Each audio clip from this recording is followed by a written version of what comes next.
En el mundo del narcotráfico, la lealtad rara vez es eterna. La traición, silenciosa y letal, suele firmar la sentencia final de los capos más poderosos. Esta es la historia de Wilber Varela, alias Jabón, un campesino que pasó de cultivar la tierra en los campos del Valle del Cauca a convertirse en el último gran jefe del cartel del norte del Valle, uno de los imperios criminales más violentos y temidos de Colombia. Durante años logró lo impensable. Fue invisible. Se movía entre Colombia y Venezuela, protegido por ejércitos privados, respaldado por redes de corrupción y relaciones en los más altos niveles del poder. Pero, como ocurre en el mundo de la mafia, lo que parece eterno se derrumba en un instante. La caída de Varela encierra una verdad implacable. Nadie, por intocable que parezca, sobrevive para siempre en el engranaje del crimen organizado. ¿Cómo se forja un hombre capaz de escalar hasta lo más alto para terminar devorado por los mismos que lo rodeaban? Este documental tiene fines informativos y educativos.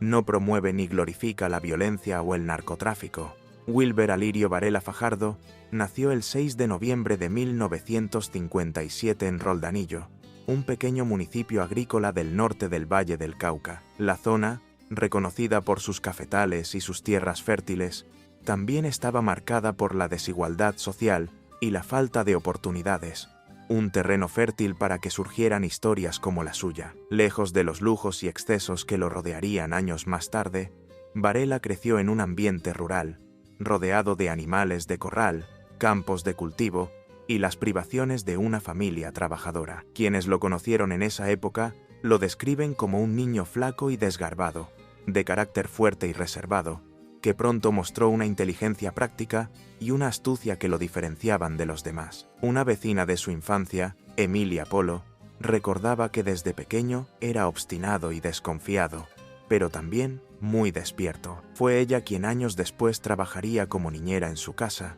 cuando Varela ya había comenzado a abrirse paso en un mundo muy distinto al de los cafetales de Roldanillo. El contraste entre sus raíces humildes y el poder que alcanzaría es uno de los rasgos más marcados de su historia. Un muchacho campesino, criado en la sencillez, destinado a convertirse en leyenda oscura del narcotráfico. A pesar de la inmensa fortuna que llegaría a acumular con el narcotráfico, Wilber Varela nunca abandonó del todo sus costumbres rurales. En su mesa no predominaban los lujos, sino la sencillez: café negro y amargo, plátano asado, huevos con arepa y los sancochos de gallina o pescado que tanto disfrutaba desde niño.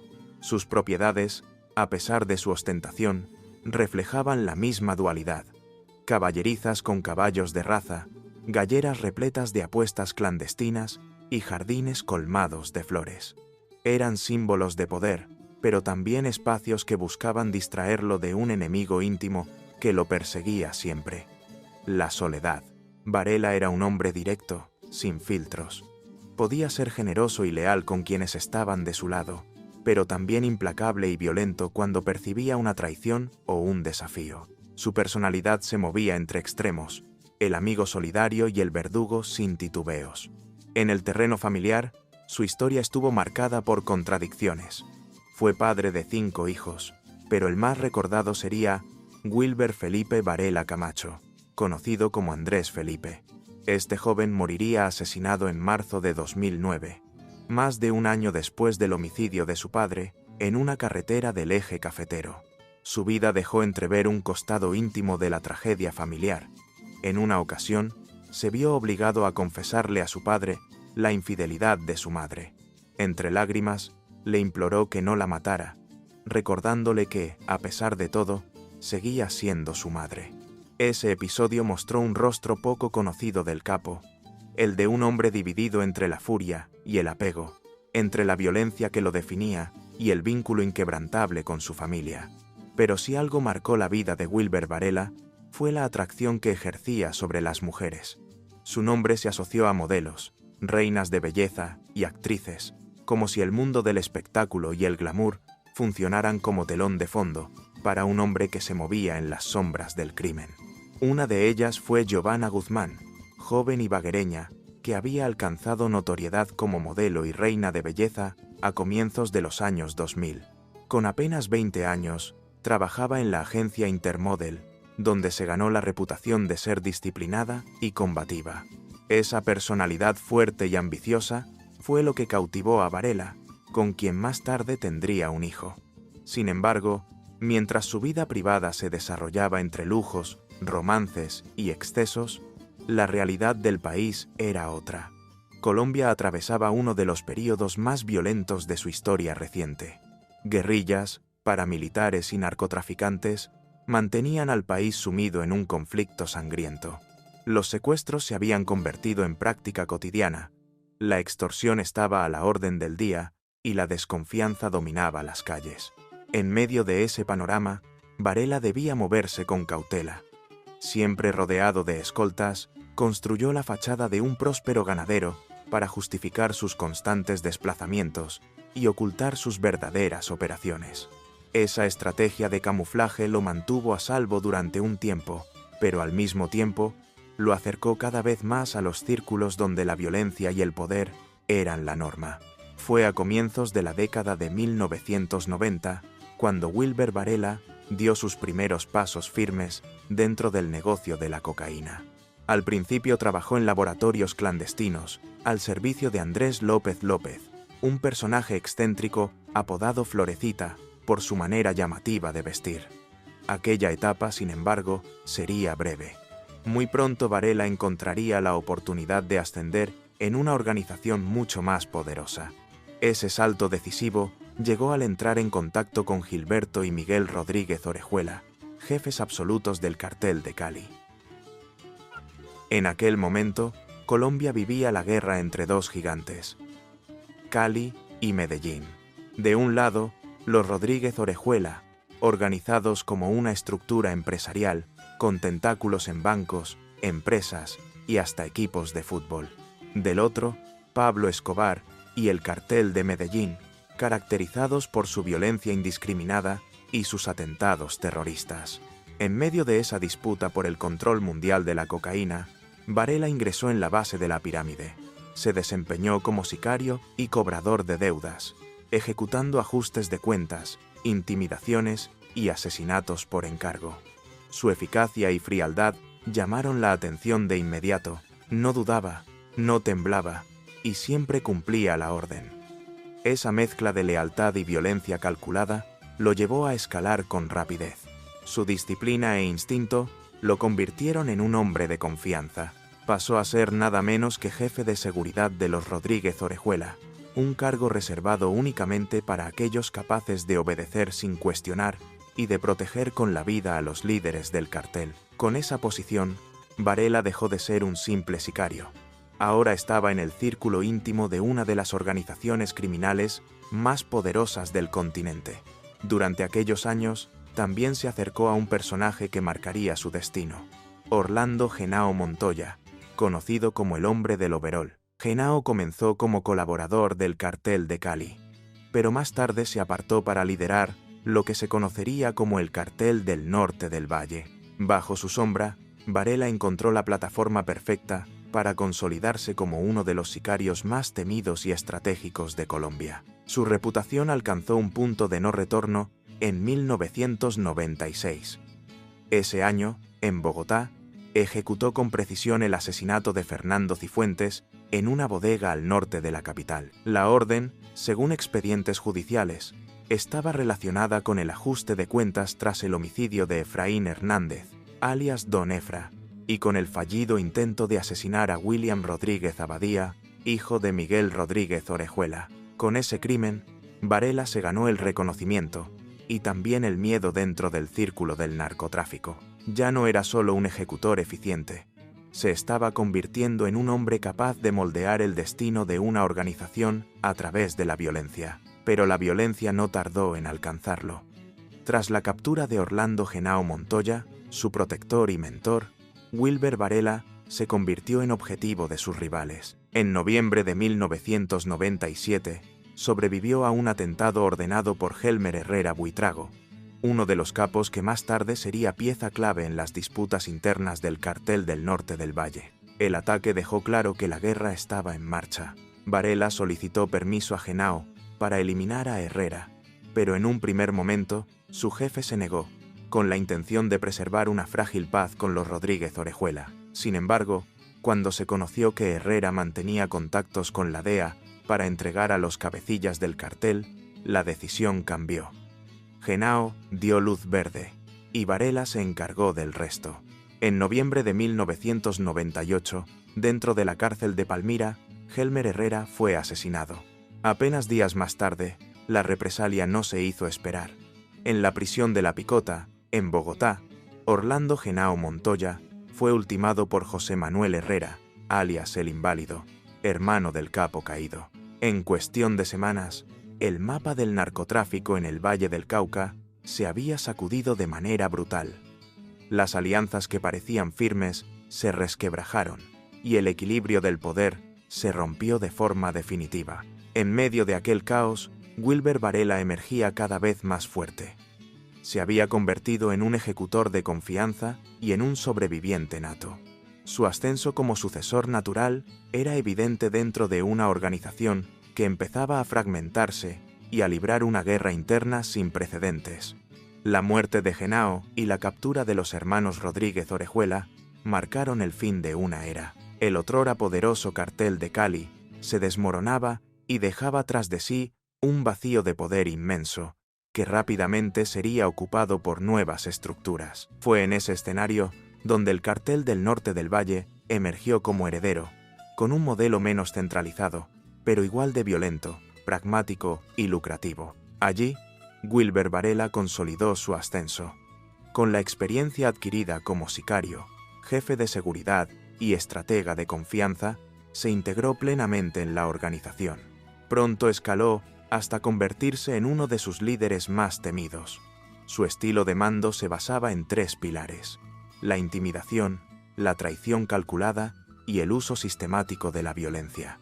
Una fórmula que le permitió ganar respeto, pero también sembrar el terror entre aliados y enemigos por igual.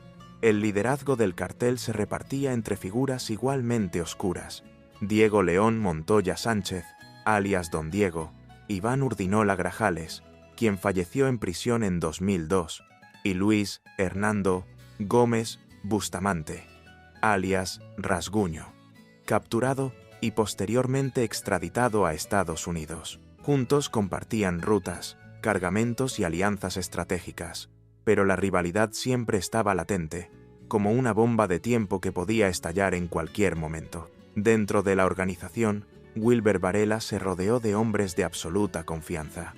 El más cercano fue Luis Alfonso Ocampo Fomeque, alias Tocayo. No solo era su mano derecha, sino también medio hermano de Víctor Patiño Fomeque, alias El Químico, un narcotraficante de gran peso en el cartel, con quien Varela había tejido lazos estrechos. Juntos, Varela y Tocayo protagonizaron múltiples homicidios selectivos, acciones que reforzaron la reputación del cartel del norte del Valle como una de las organizaciones criminales más letales de toda América Latina. Consolidado como sucesor de Orlando Henao, Varela comenzó a ajustar cuentas con viejos enemigos.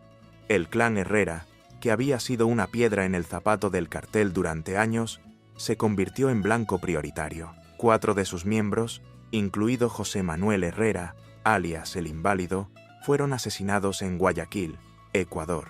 Otros familiares se vieron obligados a huir del país, dejando atrás propiedades que Varela no dudó en apropiarse.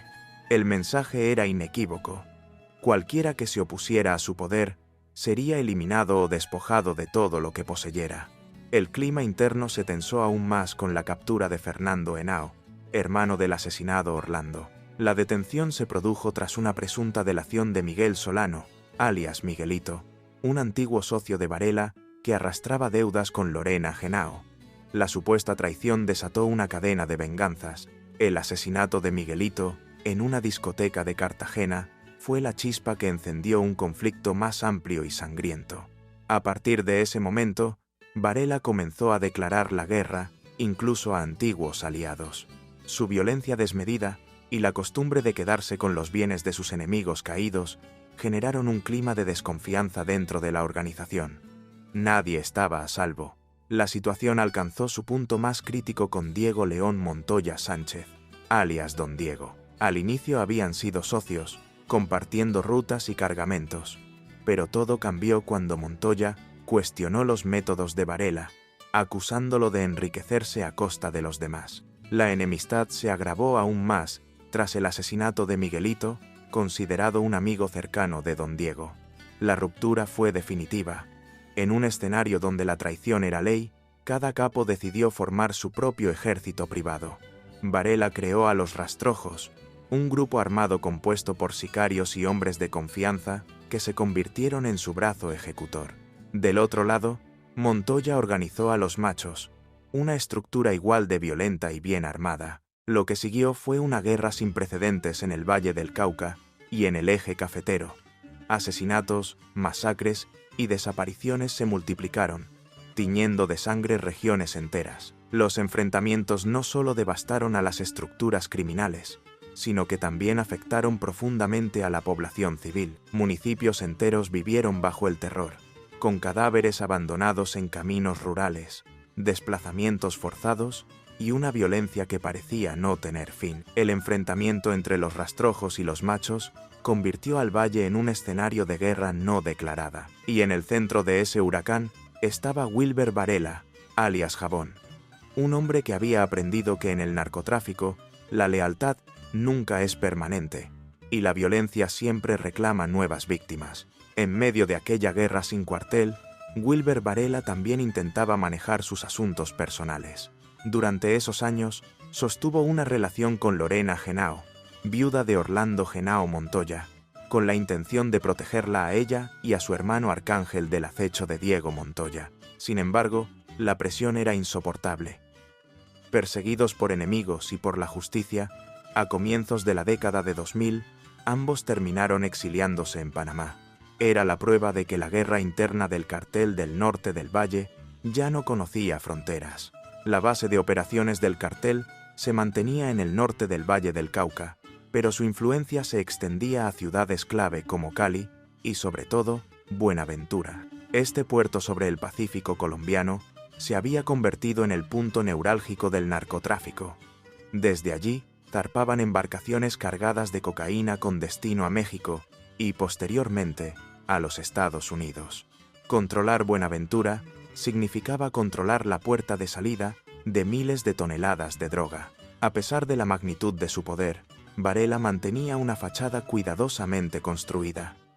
Con frecuencia aseguraba haber sido sargento de policía, una afirmación que respaldaba con documentos falsificados. A ojos de muchos, se presentaba como un hombre con formación en seguridad, cuando en realidad su experiencia provenía de la calle, de la violencia y de años de aprendizaje en los círculos más oscuros del narcotráfico. Su supuesta credencial de autoridad era, en el fondo, una máscara que le permitía ganar respeto e intimidar a quienes lo rodeaban. Consolidado como uno de los hombres más influyentes del cartel del norte del Valle, Varela fue más allá de la lógica tradicional de la organización. Mientras otros capos operaban bajo una jerarquía estricta, él creó su propio esquema de poder, una estructura paralela, altamente sofisticada y prácticamente autónoma. Era, en los hechos, un imperio dentro del imperio. Su red criminal no se limitaba al envío de cocaína. Contaba con células especializadas en cada etapa del negocio ilícito, grupos de transporte encargados de movilizar el alcaloide por rutas terrestres, fluviales y marítimas, equipos de seguridad que protegían a los jefes y aseguraban cargamentos, escuadras de cobro, responsables de ajustes de cuentas y recuperación de deudas, unidades de abastecimiento dedicadas a la compra de armas en el mercado negro, y hasta células de contrainteligencia destinadas a infiltrar instituciones del Estado, detectar infiltrados y anticipar operativos judiciales. Esa autonomía le otorgaba una ventaja estratégica que lo diferenciaba del resto. Podía actuar con independencia, tomar decisiones sin consultar a nadie y, sobre todo, mantener un margen de maniobra en caso de que el cartel se fracturara aún más. Varela no solo era un capo dentro de la organización, se había convertido en un poder paralelo, capaz de rivalizar incluso con sus propios aliados.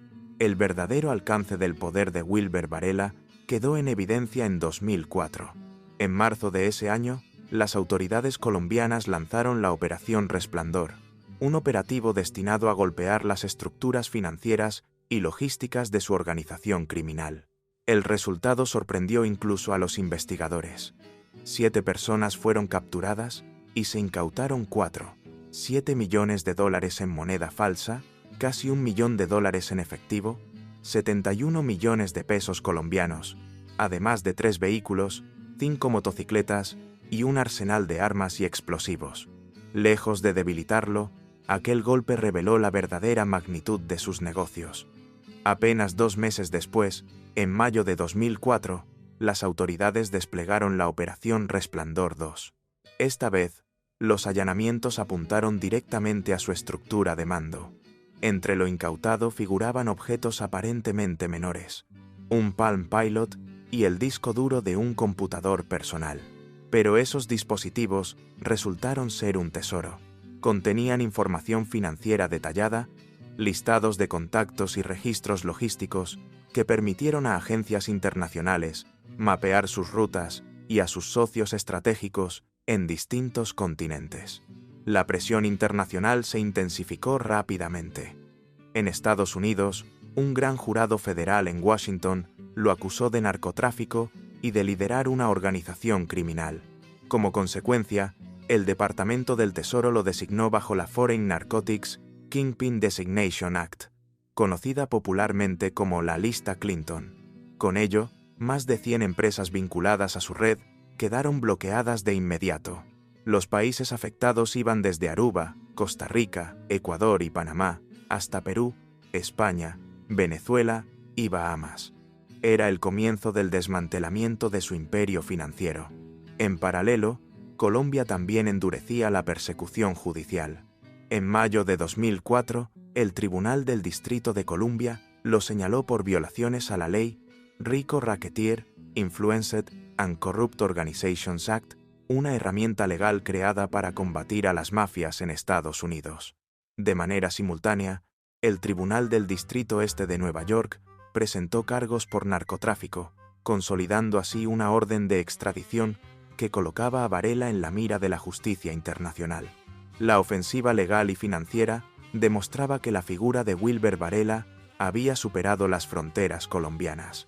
Ya no era solo un capo local, era considerado un objetivo de alto valor global, un hombre cuya captura podía desestabilizar redes enteras de narcotráfico que operaban entre Sudamérica, Centroamérica y Norteamérica. Ese mismo año, la Unidad Nacional Antiterrorismo de Colombia llevó a cabo un allanamiento en la hacienda agropecuaria Palma del Río, ubicada en la vereda Buenos Aires, en Ibagué. Lo que encontraron allí confirmó los temores de las autoridades. 4 fusiles AK-47 y más de 1000 cartuchos de munición. No se trataba simplemente de un narcotraficante que financiaba cargamentos. Varela había construido una verdadera maquinaria militar privada para garantizar su seguridad y sostener su poder en un escenario cada vez más violento. La magnitud de sus crímenes era tal que el gobierno de Estados Unidos ofreció una recompensa de hasta $5 millones por información que condujera a su captura. Según estimaciones de las agencias antidrogas, Varela habría sido responsable de exportar cerca de 500 toneladas métricas de cocaína hacia Norteamérica, con un valor superior a $10.000 millones, una cifra que lo colocaba en la misma liga de los capos más poderosos de su tiempo. Cada golpe judicial, cada decomiso y cada proceso abierto en su contra no hacían más que confirmar la misma realidad. Wilber Varela había pasado de ser un sicario en los años 90 a convertirse en un capo internacional con una de las estructuras criminales más diversificadas y temidas de la historia reciente de Colombia. Consciente de que el futuro del negocio dependía de las alianzas internacionales, extendió su red más allá de las fronteras. Tejió vínculos sólidos con organizaciones criminales de México, que por entonces se consolidaban como socios indispensables para el envío de cocaína a Estados Unidos.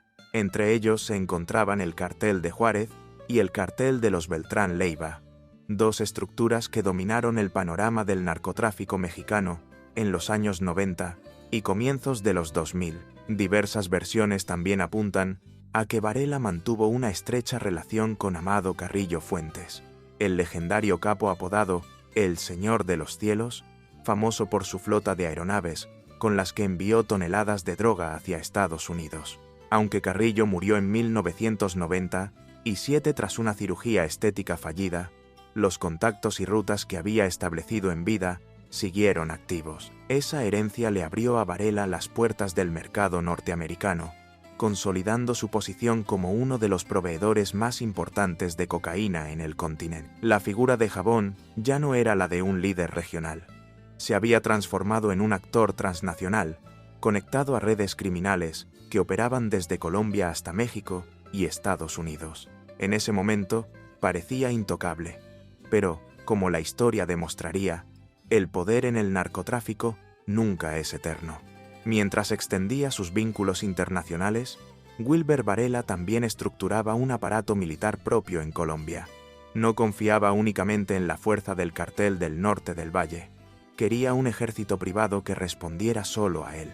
Fue así como nacieron las llamadas Rondas Campesinas Populares, un grupo armado que operaba en el Cañón de las Garrapatas, entre los municipios de Versalles y El Dobio, en el Valle del Cauca. En la región, la población pronto empezó a llamarlos los rastrojos campesinos, en alusión a su origen rural y a su brutalidad. El nombre se acortó rápidamente, simplemente los rastrojos. Muchos de sus integrantes provenían de la banda de sicarios personales de Varela, lo que garantizaba una lealtad absoluta y una eficacia implacable en el cumplimiento de las órdenes. A diferencia de Diego Montoya, quien compró influencia dentro de estructuras paramilitares ya existentes, Varela levantó su bloque desde cero. Su estrategia era doble. Por un lado, contar con un ejército que lo protegiera en la guerra interna contra los machos de Montoya. Por el otro, presentarse como un grupo paramilitar para obtener beneficios legales bajo el marco del Acuerdo de Santa Fe de Ralito, que ofrecía ventajas judiciales a organizaciones armadas que se sumaran a los procesos de desmovilización. En la práctica, los rastrojos fueron un híbrido, sicarios al servicio de la mafia y actores ilegales que buscaban cobertura política. Las conexiones de Varela se extendieron aún más cuando estableció vínculos con Carlos Mario Jiménez, alias Macaco, uno de los jefes más poderosos de las Autodefensas Unidas de Colombia, AUC. El poder de Macaco fue tal que incluso llegó a mediar entre Varela y Don Diego, logrando acuerdos temporales que detuvieron la sangrienta guerra entre los rastrojos y los machos. Durante un tiempo, la mediación funcionó. Los homicidios disminuyeron y el cartel mantuvo cierta estabilidad. Sin embargo, la paz era frágil y las tensiones nunca desaparecieron del todo. Además de sus lazos con Macaco, Varela también se asoció con un grupo de empresarios paisas vinculados al transporte terrestre y aéreo. Su objetivo era claro: arrebatar el control del narcotráfico a la Oficina de Envigado, la organización criminal fundada por Pablo Escobar y dirigida en ese momento por Diego Murillo Bejarano, alias Don Berna, quien cumplía condena en la cárcel La Picota de Bogotá. Con esta maniobra, Varela no solo buscaba expandirse, sino también consolidarse como un actor de peso en territorios que hasta entonces estaban bajo la influencia de otras facciones criminales. El mensaje era claro: Jabón no se conformaba con controlar las rutas del Valle del Cauca. Quería tener voz y poder en todos los espacios donde se moviera el negocio de la cocaína, incluso si eso significaba abrir nuevos frentes de guerra. La ambición de Wilber Varela parecía no conocer límites. Tras la captura de Diego Montoya, alias Don Diego, vio una oportunidad única para expandirse hacia nuevos territorios. En asocio con Daniel Rendón Herrera, alias Don Mario, extendió sus operaciones al departamento de Córdoba, una región estratégica en el Caribe colombiano. Allí controlaron laboratorios clandestinos en municipios como Valencia y Tierra Alta, zonas que pronto se convirtieron en escenarios de extrema violencia. En esos territorios, al menos una veintena de desmovilizados de las estructuras de Don Berna, Salvatore Mancuso y Ramiro Banoy, fueron asesinados. La guerra por el control de la droga no daba tregua. Los pactos de desmovilización y paz quedaban en papel, mientras en la realidad Los asesinatos selectivos mostraban que el negocio continuaba en manos de quienes nunca habían tenido intención de abandonarlo. Sin embargo, la faceta de Varela como negociador con actores ilegales no era nueva.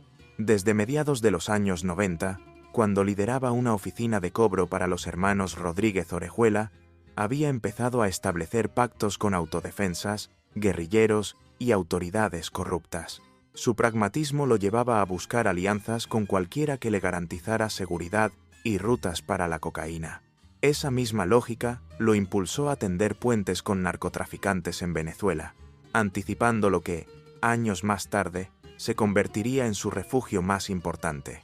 Pero al interior de Colombia, las fracturas se volvieron inevitables. La guerra entre los rastrojos y los machos alcanzó un punto de no retorno. El Valle del Cauca y el Eje Cafetero quedaron sumidos en una espiral de violencia que dejó tras de sí un reguero de cadáveres. Varela, cada vez más aislado, fue perdiendo la confianza incluso de sus aliados más cercanos. Al mismo tiempo, la presión judicial se intensificaba. Cortes federales en Nueva York y Washington acumulaban procesos en su contra, y su nombre se mantenía en las listas de los capos más buscados por la justicia internacional. Acercado por las traiciones y acorralado por las autoridades, Varela no tuvo otra opción que cruzar la frontera. Venezuela, país al que conocía bien por sus rutas de narcotráfico, se convirtió en su refugio. Para él, el vecino país representaba algo más que un escondite. Desde la década de 1990, Venezuela se había transformado en un corredor estratégico del narcotráfico internacional. Sus puertos sobre el Caribe servían de punto de salida para cargamentos con destino a Norteamérica y Europa, mientras que su frontera extensa y porosa ofrecía un escape ideal a quienes huían de la presión en Colombia. Varela llevaba más de 10 años utilizando esas rutas, lo que le permitió tejer relaciones sólidas con mandos de las Fuerzas Armadas venezolanas, oficiales que, pese a los rumores y acusaciones, negaban públicamente que el capo colombiano estuviera en su territorio. Pero la realidad era otra. En Colombia, nadie dudaba de que el último gran jefe del cartel del norte del Valle había cruzado la frontera y se movía con relativa libertad bajo la protección de uniformados y sectores cercanos al gobierno del presidente Hugo Chávez. En apariencia, Varela había encontrado un refugio seguro. En realidad, había entrado en un terreno aún más peligroso. Un país donde las alianzas eran tan frágiles como las que había dejado atrás en Colombia y donde sus antiguos protectores podían convertirse en sus futuros verdugos. Wilber Varela llegó a Caracas a mediados de 2004. Desde entonces, se instaló en un bajo perfil que contrastaba con la ostentación que había mostrado en Colombia. Solo regresó a su país en 2 ocasiones puntuales, ambas para reuniones estratégicas en Ibagué y en el Eje Cafetero. En una de ellas, las autoridades estuvieron a punto de atraparlo. El CTI, con apoyo de la DEA, montó un operativo que parecía definitivo.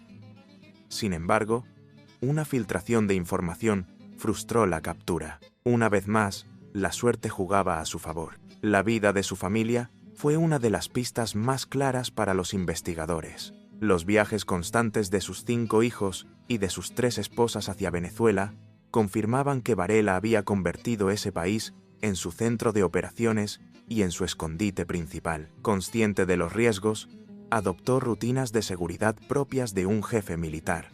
Cada 2 meses cambiaba de vehículo para evitar ser rastreado. Se desplazaba en caravana con 2 automóviles blindados, uno de ellos adelantándose como avanzada para detectar emboscadas.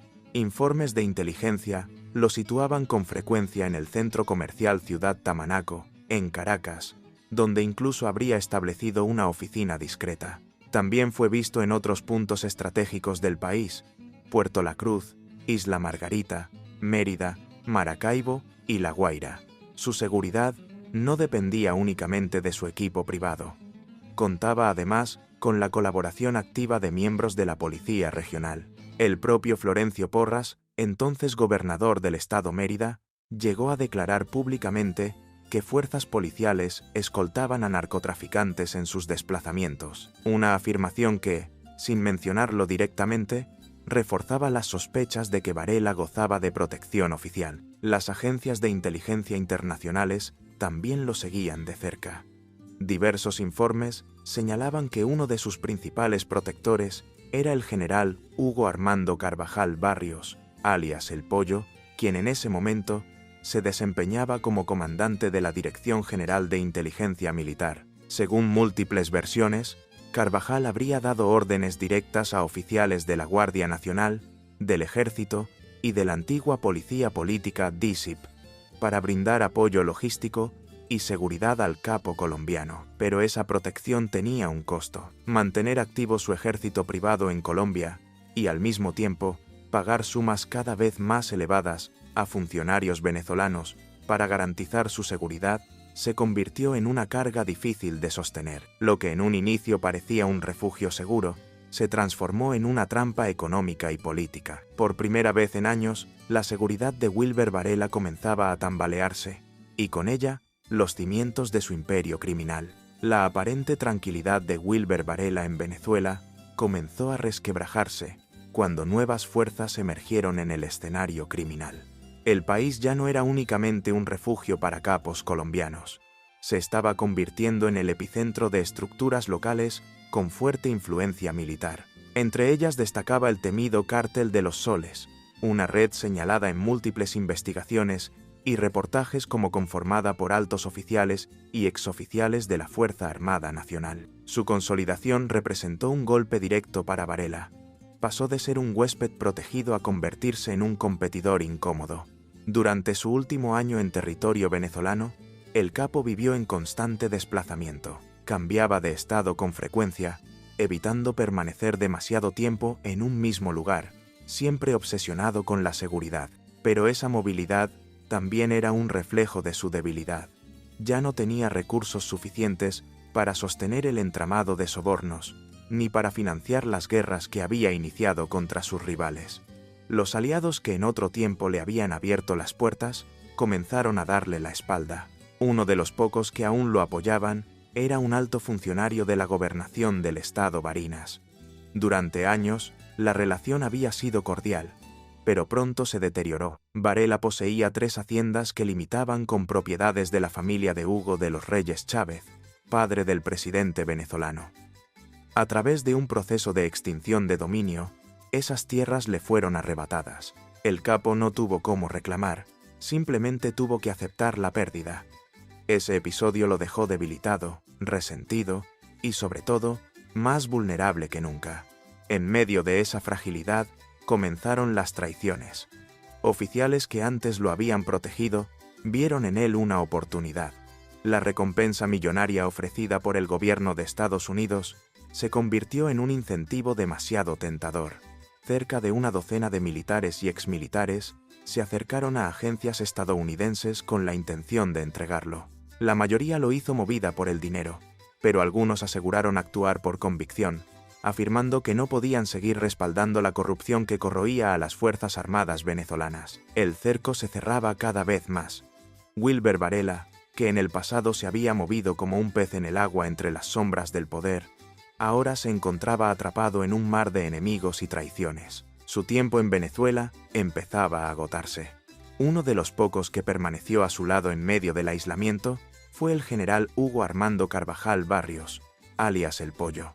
Gracias a su influencia, Varela logró evadir varios intentos de captura y refugiarse en Puerto La Cruz, ciudad natal del propio general. Allí, en el oriente de Venezuela, intentó reorganizar su vida y mantener el control de su negocio. Pero los signos de que sus días estaban contados se hicieron evidentes el 5 de septiembre de 2007. Ese día, un embarque de 2.900 kilogramos de cocaína estaba listo para zarpar desde Puerto La Cruz con destino a Europa. La mitad de ese cargamento pertenecía a Varela. Diversas agencias de inteligencia internacionales seguían de cerca cada movimiento y habían preparado un operativo conjunto para interceptar el envío en alta mar. Sin embargo, la operación se vino abajo de manera inesperada. El cargamento no fue incautado por las autoridades, sino que terminó en manos de oficiales corruptos de la Dirección General de Inteligencia Militar. En otras palabras, le arrebataron la mercancía en su propia cara. Varela no tuvo cómo recuperarla ni a quién acudir. Los mismos hombres a quienes pagaba para que lo protegieran se habían convertido en sus verdugos silenciosos. Ese episodio marcó un punto de quiebre.